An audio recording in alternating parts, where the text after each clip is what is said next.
Ask how has she really coped with her rejection.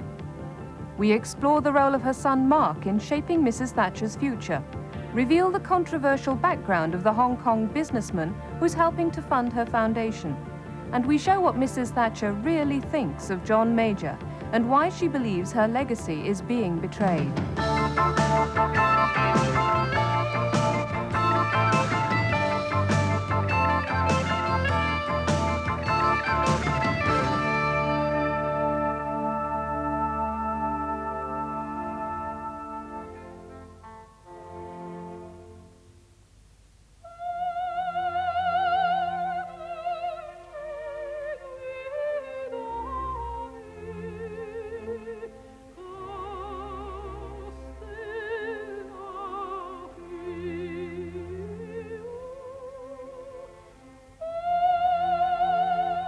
One evening I went into Downing Street.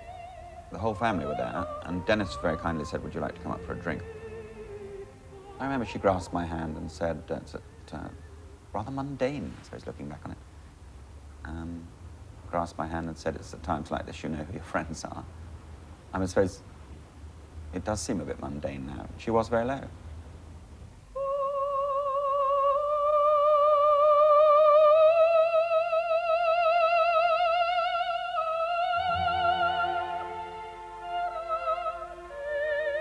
In the words of a Chinese proverb quoted by one of her devotees, "A crocodile in shallow waters is the sport of shrimps."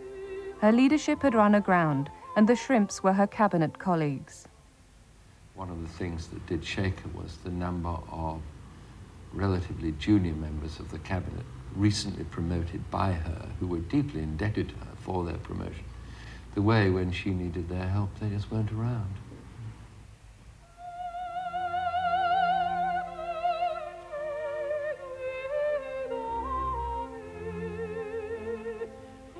You get in a removing van and say, Dulwich. It's ridiculous. And she was in that way, which has nothing to do with the political side, in that way. And it wasn't the fault of the civil servants. Treated terribly. And I think she brought very much into the open the fact that someone served their country that way, the fact they have to go in 3 days. There are ways of going. And in a removing van is not one of them. Dulwich was a mistake. Sir Dennis Thatcher dubbed it a widow's house, unsuitable for a woman cut off in her prime, far from ready to retire. It was put on the market, but 1 year later it remains unsold, a victim of the recession created by Mrs. Thatcher's administration. A friend loaned a flat in Belgravia, and then the Thatchers took a lease on a smart townhouse nearby. Her friends will not talk publicly about those early weeks, but several who saw her regularly have told us that she was bitter, emotional, traumatized. One heard rumours from inside the bunker that she was in a state of very deep distress, which was understandable, and that she was sort of storming around with nothing to do, thinking she should still be running the country, and storing up an enormous amount of bitterness about those who had deposed her. Well, I found that she was not, first of all, at all bitter. She was really rather stunned. She couldn't quite believe it had happened, and she couldn't quite understand how it had happened. But she's a very practical person, and she had to get on with the business of organizing her life.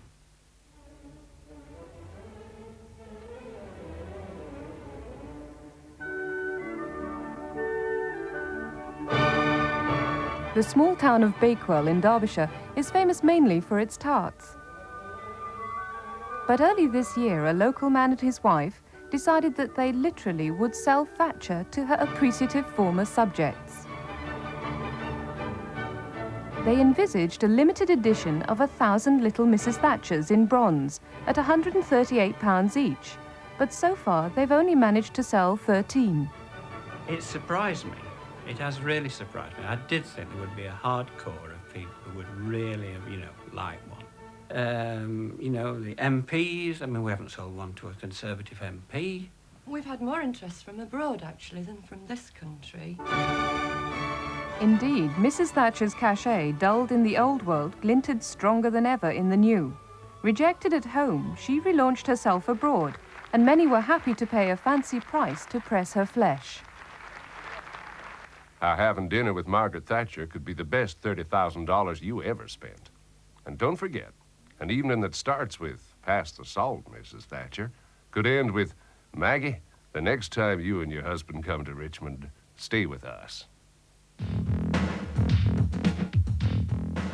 She even joined the American Superstars and became a client of Mark McCormack's International Management Group. I kept wishing for the last decade or so that she could come over and be President of the United States. Intimate dinners were one thing. Speeches and lectures to larger audiences were even better.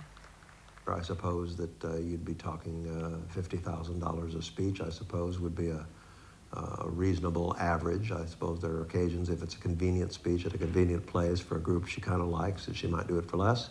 And I'm sure there are times when she'll get considerably more than that.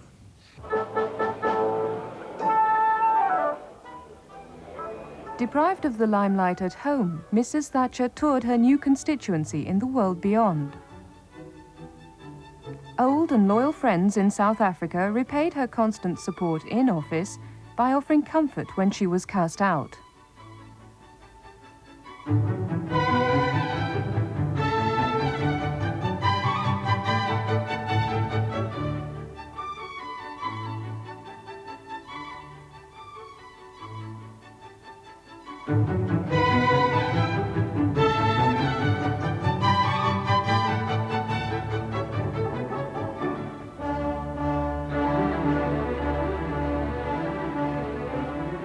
In Japan, Thatcherite values struck a special chord.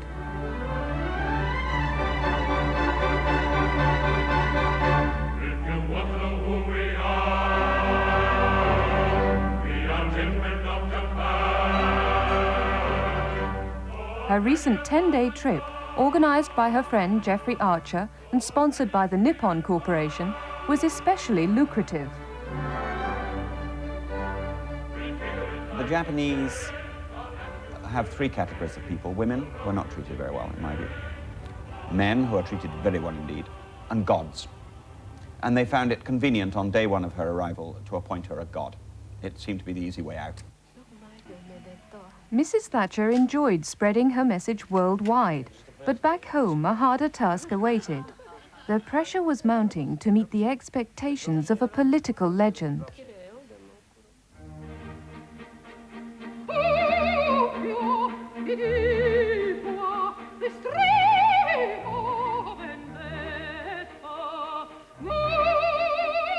The first thoughts were of revenge. We knew that there were voices close to her from the very start who were trying to urge her to write a short-term splenetic book, you know, whacking the ice pack into the people who'd been responsible for her demise.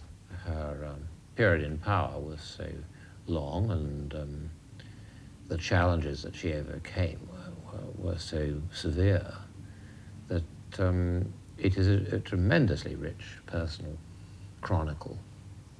But she must have been pretty cross at the time too. I mean, lots of people have said that. She must have wanted to express that anger about what had happened. Perhaps at the time she did. But by June this year, Mrs. Thatcher indicated that she had decided against telling the inside story of the crumbling of her cabinet's support last November. No, I will one day be able to write it. It is could be too hurtful to some people at the moment, so. Another early thought was a book on power dressing. Mrs. Thatcher thought it would be a bestseller. But despite the temptations, a serious political memoir was decided on. The vital thing was to strike fast. We should have closed the deal in the first 2 weeks while people were being very silly indeed. And we could have got all the silly people in one room and made them bid against each other.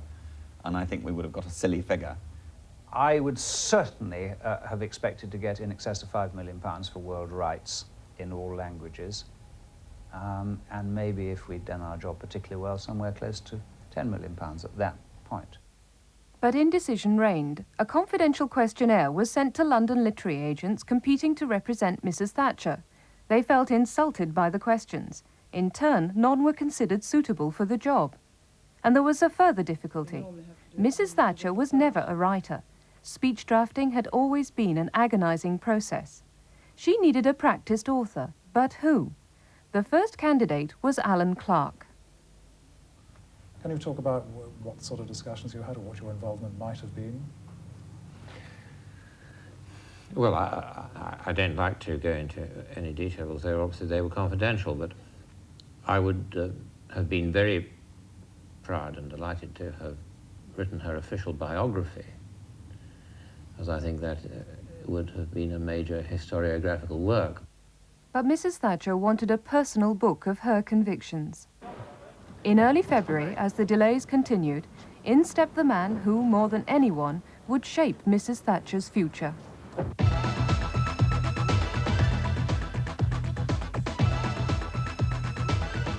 Mark Thatcher evoked strong reactions.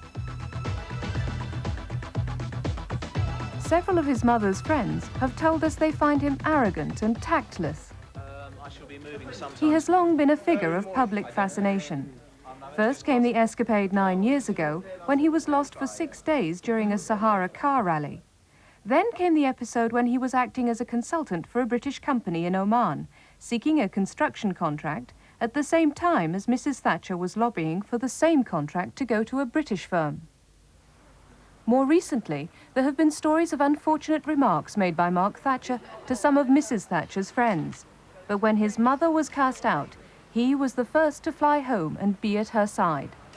Well, Mark has a hate-hate relationship with the press. I mean, there's no love in it at all. He feels the press, for years and years, has given him a very hard time, and he, quite frankly, can't stand them.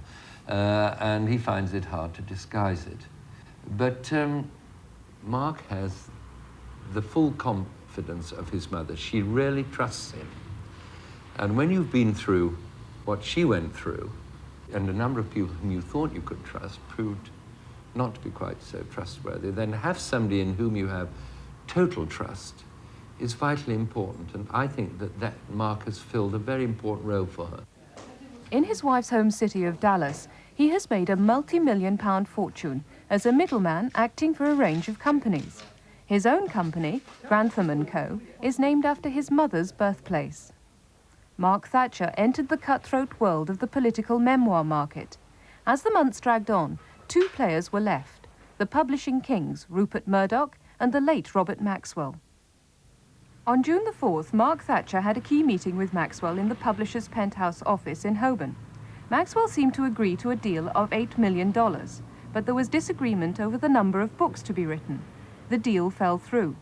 Finally, the prize was won by Murdoch's HarperCollins Group for a price which World in Action can exclusively reveal to be £3.5 million. In addition, a separate deal was made with a Tokyo publisher for Japanese rights alone. The amount was, in publishing terms, an amazing $1 million. Everybody who's worked with the writing speeches says the process of writing is a very tortuous and hard one. Too true. For her. Is she actually going to sit down and write these memoirs? Oh, yes. She's not a person who accepts money or anything in life and doesn't deliver. Those who know her, and particularly the journalists who know her, whether they like or dislike her, will know the moment they read the book whether she's been involved in it, because they know her so well, they'll see it on every page. You won't be able to miss it. So I'm bound to say to you, yes, I think once she gets into it, God help those people who've been chosen as researchers and editors, because she will, if they think they've worked before, they haven't begun.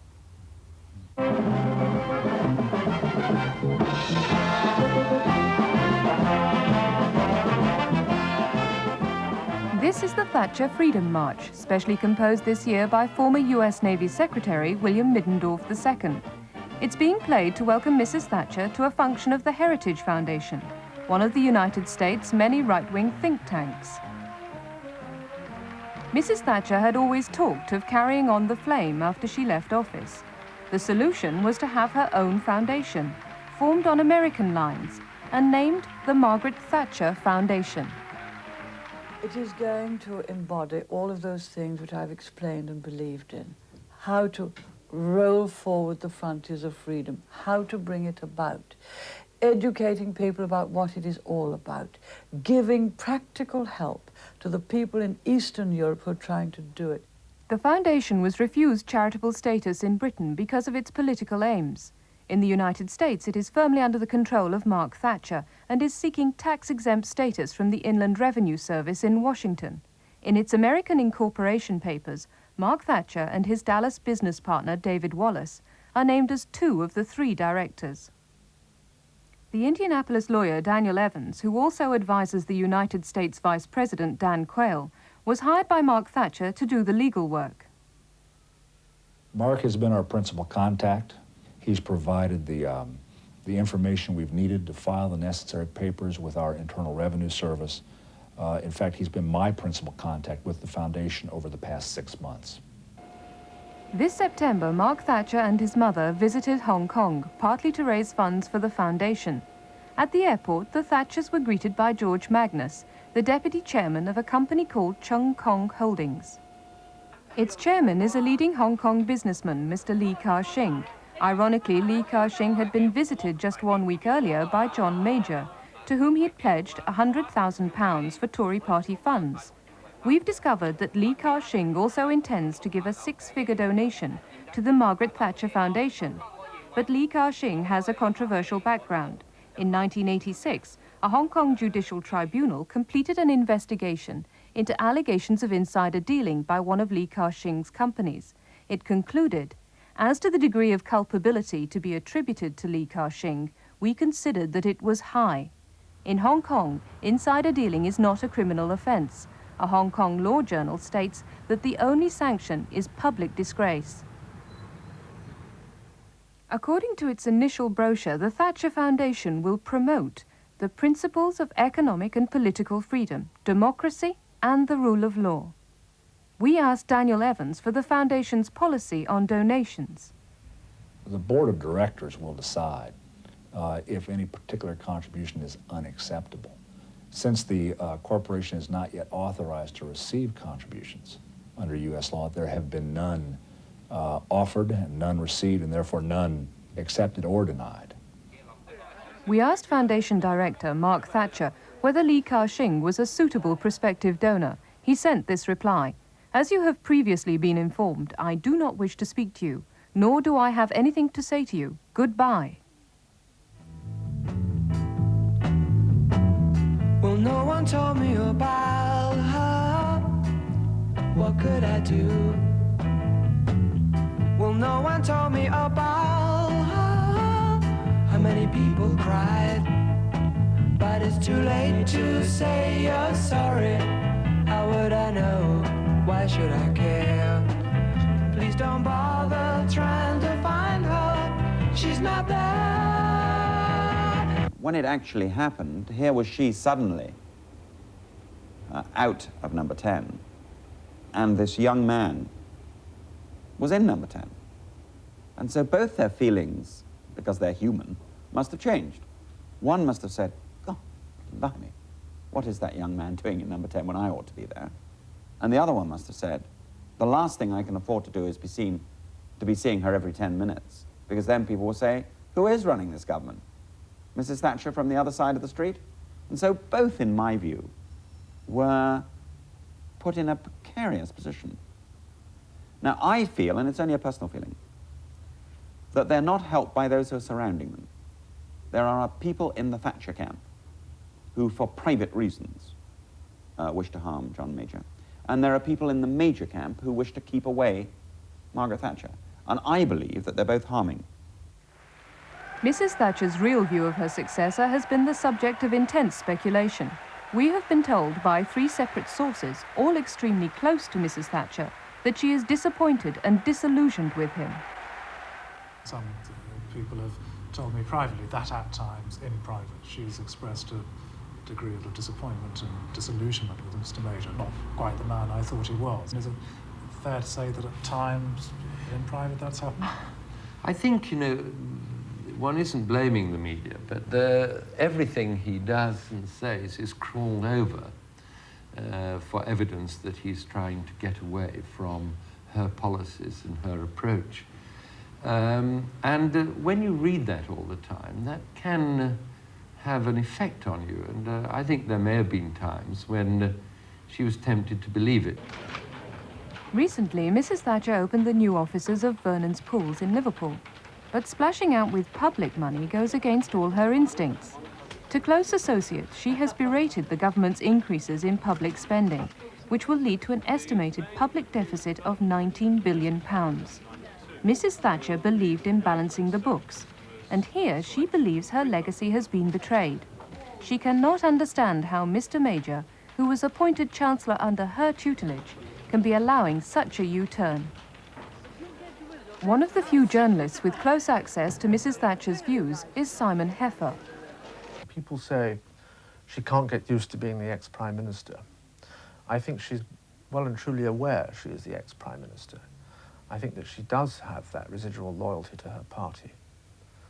But it would be foolish to pretend that certain actions taken by the party have not dismayed her, that certain things that have been said have not dismayed her. Europe is the biggest issue of all. In June in America, Mrs. Thatcher spoke out, showing how her position had hardened. Now she was freed from the shackles of cabinet responsibility. What a single European currency would mean is that the control of the economy would leave your own country and go to non-elected people in the European community. In fact, 3 passages were excised from her Chicago speech at the last moment because of fears that they would be too harmful to John Major. Probably the biggest stir she made since resignation were the speeches in June in America about Europe, and I've heard from different people that there were 3 passages, I think, excised from those speeches.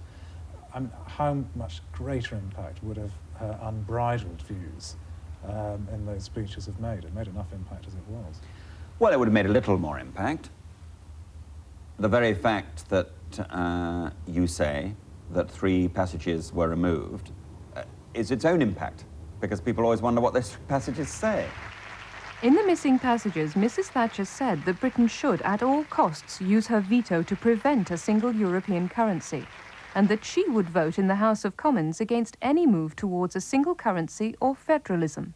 That threat, unspoken in June, is now a potent one as Mr. Major prepares for the vital European summit at Maastricht next month.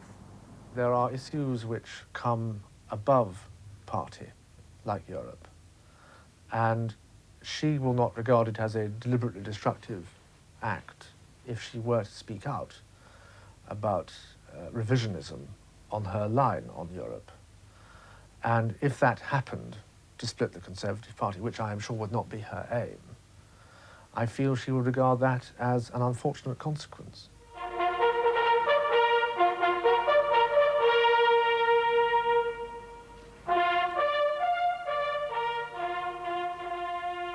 Exactly 1 year ago today, November the 11th, 1990, Mrs. Thatcher, unchallenged Prime Minister, was laying her wreath in memory of Britain's dead. Today she seems a woman apart, frozen out by her former subordinates. I was told by a senior Conservative Member of Parliament a couple of weeks ago that they don't regard Kinnock as the opposition now, they regard her as the opposition. I think for the great majority of the Cabinet, the tears that were wept on her departure were crocodile tears. And I think as time has gone on, the people who really most wanted her to go and are now, below John Major, the most important people in the Cabinet, have experienced the iron entering their soul, an absolute determination that what has now happened to the Tory party is something which must be fixed, that it has now ceased to be an overtly Thatcherite party. There's a sense that she served her time, probably should have gone earlier, and now that she's gone, no vestige of her must be retained.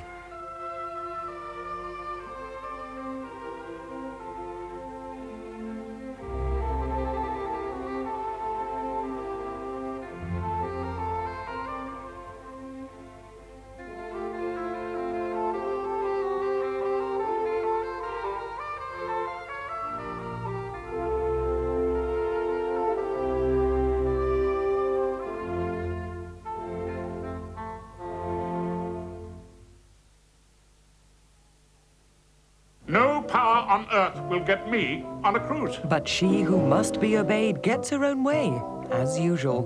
Rumpole of the Bailey, next on TVS.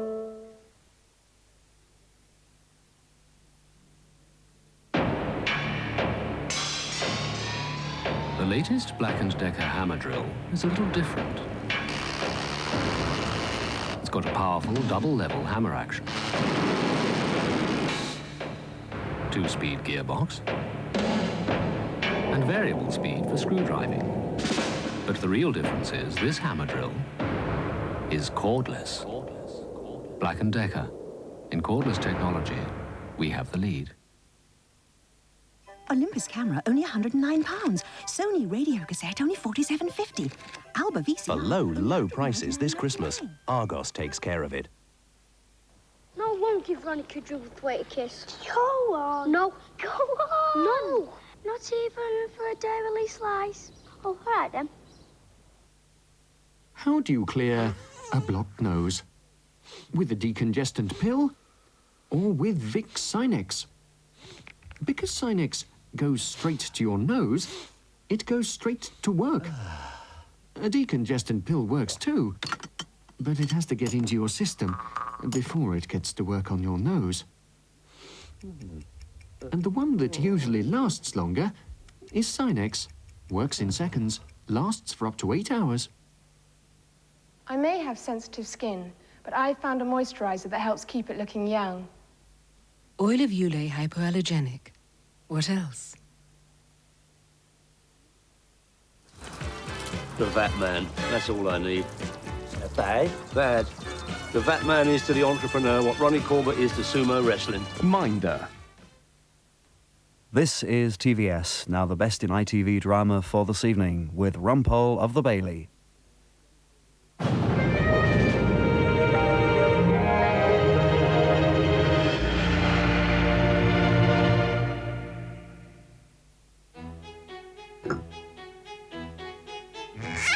And now, Rumpole of the Bailey gets to the bottom of another case, produced in association with Croft Port.